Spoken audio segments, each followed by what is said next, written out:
Bueno, la enfermedad de Hirschsprung, cuando ustedes vean un paciente, así como le estoy poniendo en la foto, ¿no? Con gran distensión abdominal, desnutrido, ¿no? Ustedes, y esto es que se puede dar de manera aguda o crónica, estamos ante la presencia de una posible enfermedad de Hirschsprung. Entonces vamos a ver a continuación de qué se trata esta enfermedad, ¿ya? Antes que nada quiero contarles que hace muchos años, bueno, esto es un poquito de historia de la enfermedad, había un médico danés, ¿no? De Dinamarca, en un congreso en Berlín en el año 1888 aproximadamente, él presentó una serie de casos de pacientes que habían fallecido a causa de una gran distensión abdominal por falta de expulsión de heces, ¿ya? Y que eran pacientes muy desnutridos. Entonces, como él fue el primero que expuso esta serie de casos, se le dio el nombre de enfermedad de Hirschsprung, es el apellido de este médico. Él hizo los primeros estudios de esta enfermedad. Entonces, bueno, en la clase anterior les mostré un video, aquí también he traído uno para que vean más o menos de qué se trata esta enfermedad. Cuando a un paciente le diagnostican de enfermedad de Hirschsprung, ¿a qué se están refiriendo? Vean ustedes que es una condición poco común, ¿ya? No es que sea una enfermedad contra frecuente, también es, bueno, su frecuencia es parecida al de la malformación anorrectal, un poquito más infrecuente incluso. Pero bueno, entonces, ¿qué sucede? En esta enfermedad, los pacientes tienen dificultad para poder expulsar la materia fecal por una obstrucción funcional.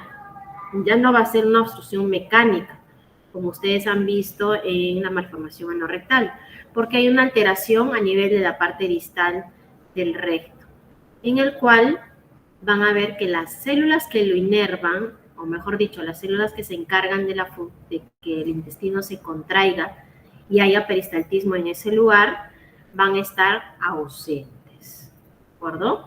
Entonces, al estar ausentes, esta zona del intestino va a permanecer quieta y va a estar hipertónica, ¿no? No va a poderse relajar correctamente. Bueno, la causa no se sabe exactamente, está asociada a unas causas hereditarias o asociado también a otros síndromes o malformaciones. Y bueno, por lo general estos pacientes al momento de nacer, lo característico es que no expulsan el meconio en las primeras 24 o 48 horas de su nacimiento. Y por lo tanto van a tener bastante meteorismo intestinal, pueden vomitar, ¿no? O pueden tener unas diarreas explosivas y un poco sanguinolentas. ¿Qué más? Bueno.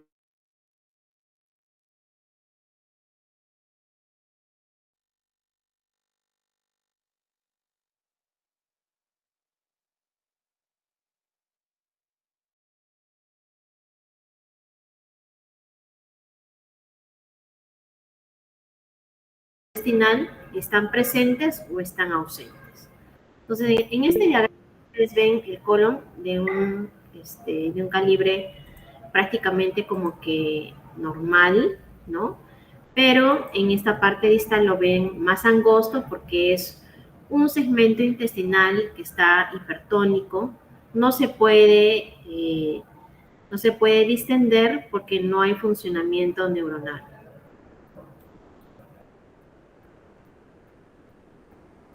Muy bien. Hay un examen que se llama de manometría anal, ¿no? Manometría anorrectal, en el cual lo que hace ver es si hay un reflejo anal inhibitorio. También es parte del protocolo de examen de estos pacientes, aunque no es un examen muy indispensable, ¿no? Para poder diagnosticar. Muy bien. Entonces, el tratamiento de estos pacientes es descender, retirar toda esta parte enferma que vieron aquí, que está hipertónica, que está con ausencia de células ganglionares, para poder descender este segmento sano a esta zona. Aprovecho esta gráfica para que ustedes visualicen también que no se puede extraer tampoco exactamente toda la zona enferma, porque la parte más distal, el canal anal, también tiene ausencia de células ganglionares, pero no puedo retirar yo el canal anal porque si no al paciente lo dejaría incontinente, ¿de acuerdo? Entonces lo que voy a dejar es solamente el canal anal con algunos milímetros de recto, que es, digamos, que sería lo más indicado, ¿no? En estos casos, y se retira el resto del segmento enfermo. Esto es el descenso del cual se está indicando en la parte de los subtítulos, ¿ya?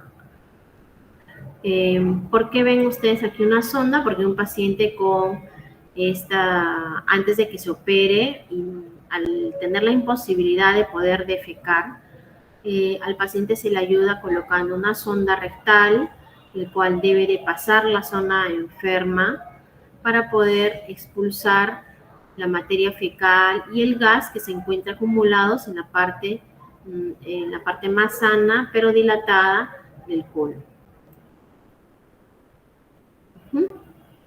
Y se hacen irrigaciones rectales para poder limpiarlo, ¿no? Entonces, finalmente, estos pacientes, algunos pacientes, tienen una primera cirugía de derivación, se les hace una colostomía para después poder hacer, de repente, ya el descenso del cual hemos conversado hace un momento. Esto es cuando tienen, por ejemplo, una enterocolitis muy grave, ¿no? Ya vamos a hablar del tratamiento quirúrgico más adelante.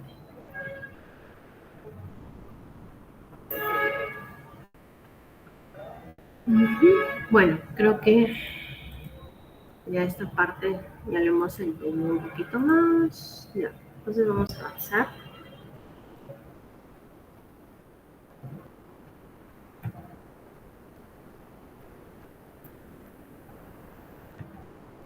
Listo. Entonces habíamos dicho que hay factores genéticos asociados con esta enfermedad. Se han descubierto algunos genes que están presentes. Y ahora hablemos un poquito del desarrollo neuronal. ¿Por qué es que decimos que hay ausencia de células ganglionares?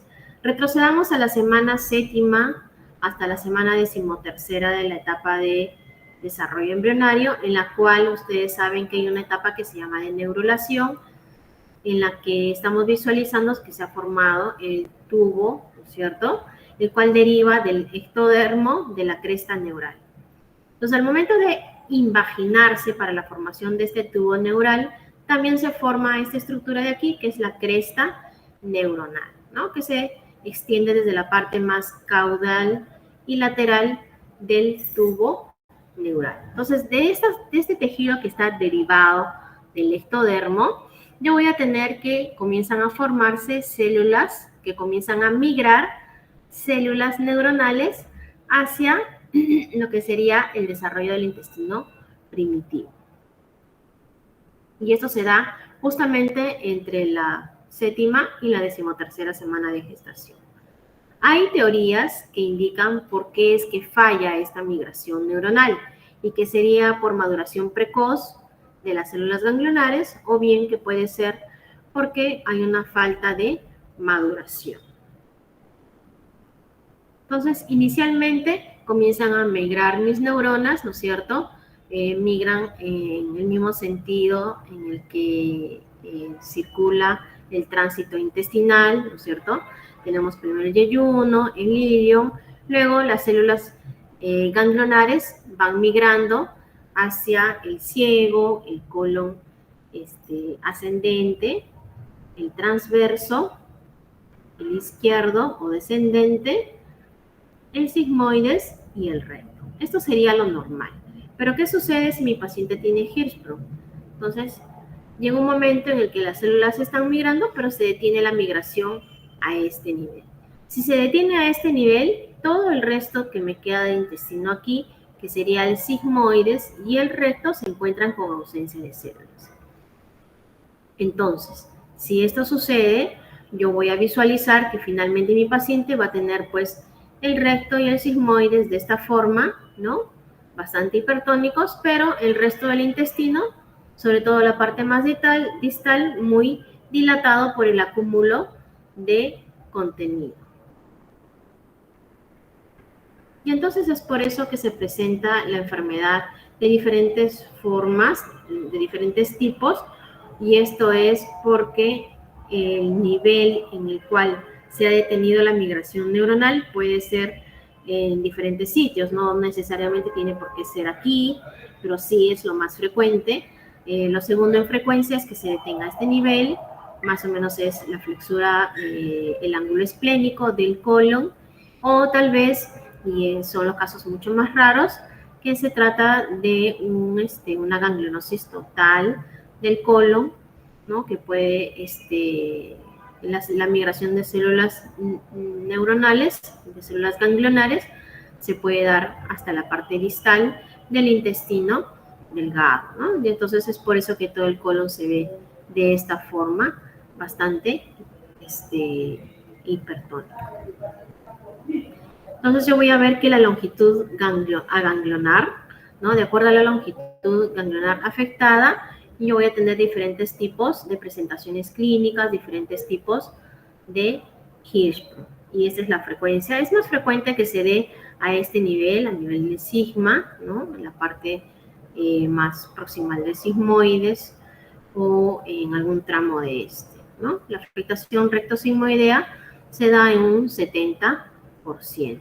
Por lo general, como dice aquí, la frecuencia de presentación es inversamente proporcional a la longitud afectada. O sea, mientras menor longitud afectada es mayor su frecuencia de presentación. Mientras más longitud esté afectada, son casos, por ejemplo, de ganglionosis total del colon, es menos frecuente esos casos. Entonces voy a tener yo algunas definiciones de acuerdo a la longitud afectada, como a ganglionosis rectosigmoidea, hasta el colon izquierdo, a ganglionosis total o a ganglionosis extendida, ¿no? ¿Y cómo voy a hacer yo el diagnóstico de estos pacientes? Se va a dar el diagnóstico primero por una sospecha clínica, ¿no?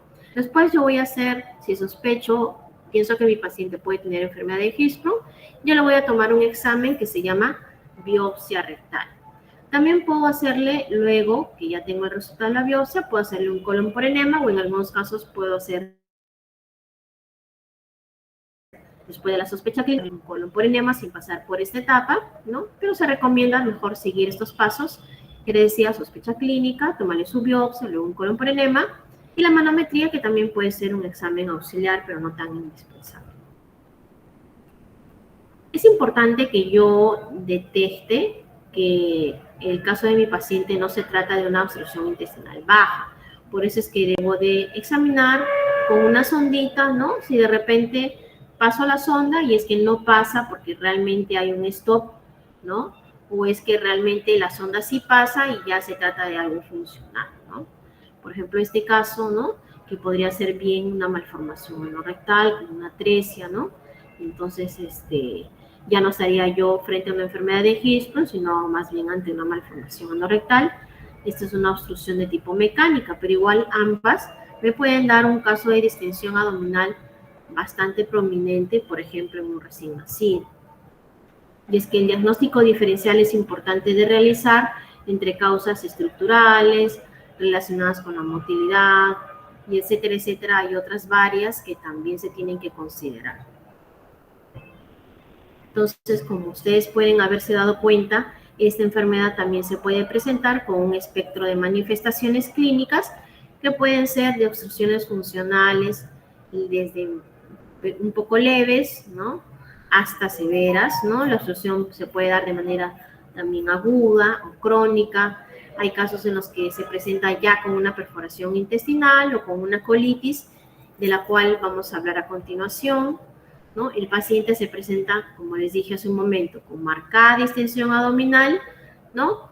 Y la presencia de un orificio anal que yo puedo ver que está prácticamente normal, pero el paciente está muy distendido. Entonces, ya dijimos que el meconio se elimina retardadamente, pero hay casos en los cuales puede ser un gistro y eliminó el meconio el primer día de vida, o sea, tampoco es excluyente, ¿no? Y hay un signo muy importante que aquí quiero remarcar, que es el signo de Blast, ¿no? Bueno, se trata de que es una expulsión explosiva de gas y de heces al examen rectal. O sea, ustedes le hacen el tacto rectal, ¿no? Pero que en un recién nacido básicamente no va a ser con el dedo, sino con un termómetro o con una sonda. Y ustedes tienen que tener la precaución de hacerse un costado porque va a salir, así como cuando un globo se desinfla, igualito, va a salir bastante cantidad de gas y heces líquidas al momento del examen, ¿no? Entonces, la sospecha se puede dar tanto en el periodo neonatal como en infantes y niños mayores. Son aquellos que superan el periodo neonatal sin haber sido diagnosticados